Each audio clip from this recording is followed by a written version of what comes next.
Hola paisanos, just Jalile here, and I want to say I have not been able to get all the necessary heroes for Tears of the Kingdom. I'm missing one. I'm missing the Gerudo one, but I was kind of leaked and spoiled ahead of time. But at the same time, I kind of figured who was going to be the last one. But for the sake of spoilers, this was just going to mention Tulin. Because, oh my god, I need to go over the fact that Tulin is the best boy. Here's why.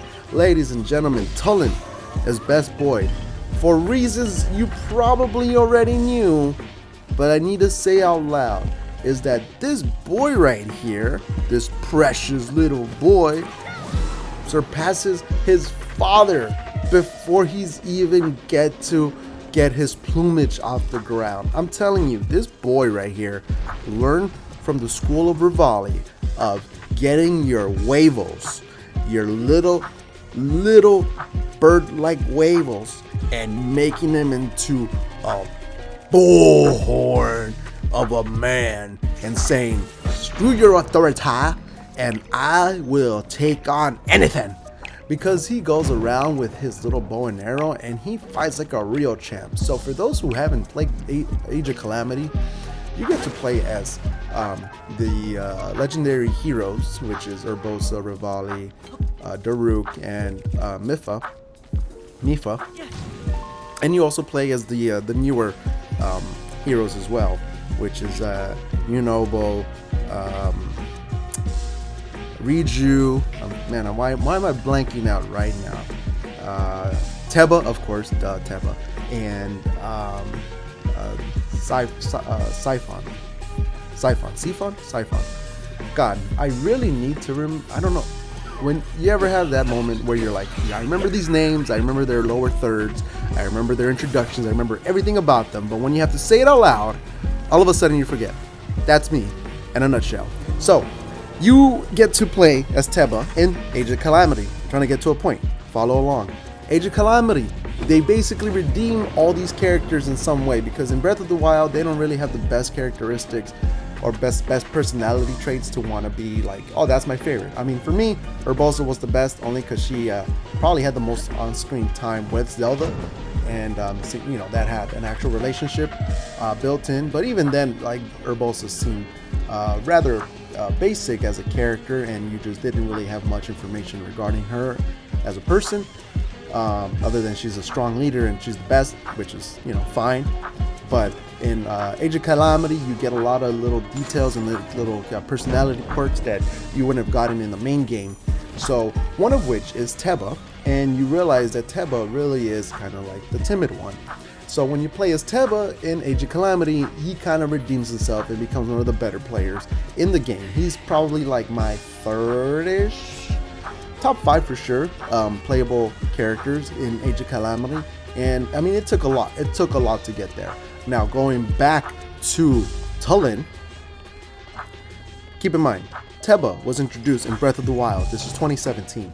Age of Calamity comes out, what was it, 2019 or so? 2-3 years later. Age of Calamity focuses on these newer heroes, and they say it's canonical. I believe it is, because you get more of the personalization of these heroes. But with the timeline thing, after a certain point, the main story stuff is probably not canonical, but the character traits are. So for me, having played Age of Calamity, us 12 of us have played, you understand that it gave a lot of growth to characters like Yunobo, who was pretty weak character-wise, and Yunobo in Age of Calamity becomes a stronger character.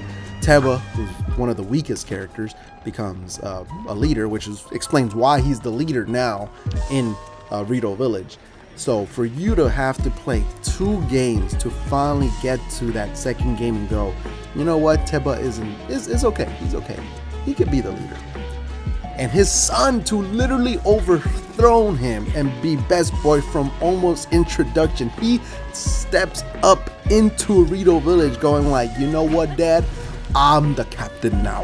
And Tulin is telling you straight up that he will be the leader once his little huevitos become into full grown size eagle bold man plumage. Tulin is best boy because he knows what he wants. He is a courageous little fletchling, and he is out there wanting to do whatever he can to protect his village, and he's doing it for the right of his people. Now Tulin, as many of you will know, is the little white bird that you pair up with in Tears of the Kingdom, and gives you the ability to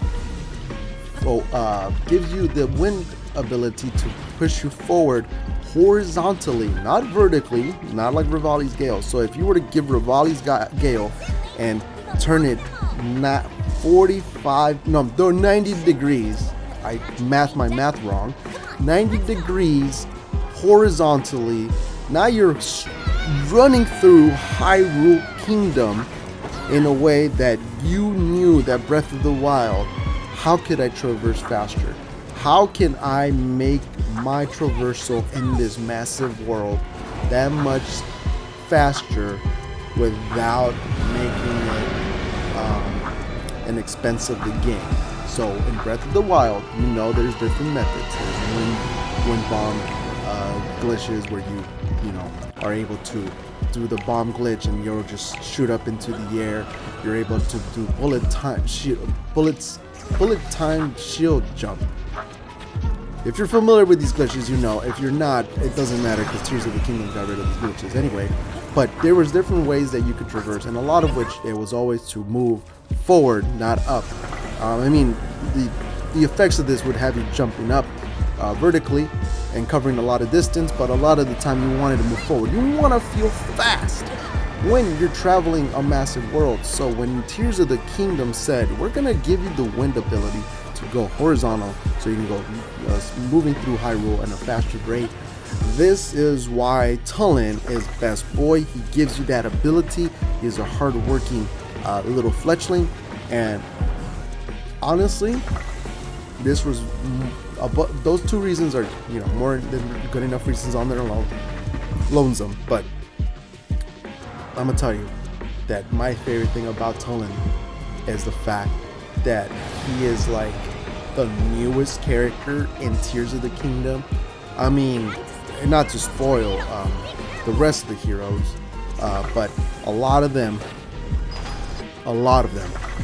are returning characters.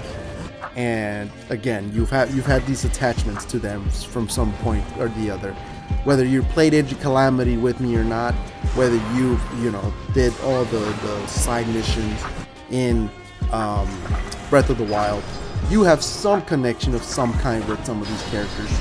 Tulin straight up came in to scene 1 and said, I am the captain, and you kind of accepted it because he's a little fletchling.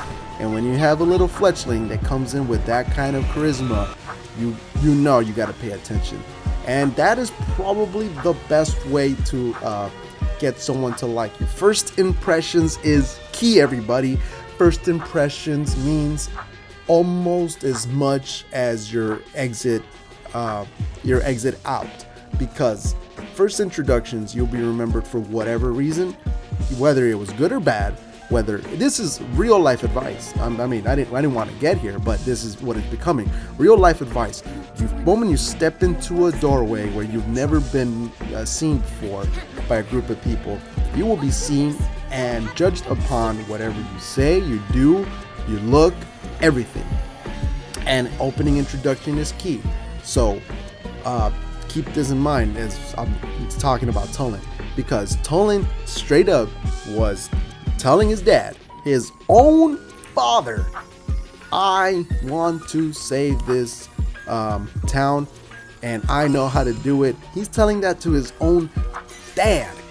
And you know that this boy means business, and you know when someone has their heart into something, you want to see it through. Whether you help them or not, whether you are part of that, you want to see where this person goes with that kind of mindset. And when Tulin said that he wants to go and explore this world to see how to fix his own home. You know that's a boss character, and you want to see that end of that story. And if you're right with them, even better, which is why I believe Tulin is best boy. He was introduced to this game. I don't even know if he existed in Breath of the Wild previously, but he is here now. He made a great introduction, and he followed it up by being a very useful asset in the game, as well as giving you one of the best traversal abilities in Hyrule Kingdom. So, you let me know if Tulin is best boy or not. I'm convinced, but maybe you can persuade me otherwise.